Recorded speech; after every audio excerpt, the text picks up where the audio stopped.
জীবনে অনেক কষ্ট করে চ্যানেলটাকে দাঁড় করেছি, দাঁড় করেও কোনো লাভ হয়নি। মনিটাইজেশন করে এখন কোনো কাজই করতে পারছি না,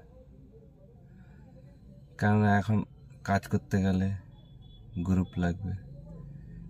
আমি যেসব ছেলেদেরকে বলছি যে চল আমার সঙ্গে কাজ কর, আমি তোদের লাইফটা সেট করে দেব, কিন্তু তারা বলছে না দাদা, আমি ক্যামেরার সামনে যাব না। কেন যে এরা বোকামি করছে আমি সেটাই বুঝতে পারছি না। এখন সোশ্যাল মিডিয়ায় প্রত্যেকটা মানুষ আসছে, কেউ যে আসছে না সেরকম নয়, তবু এরা এখনো বলছে যে না আমি যাব না।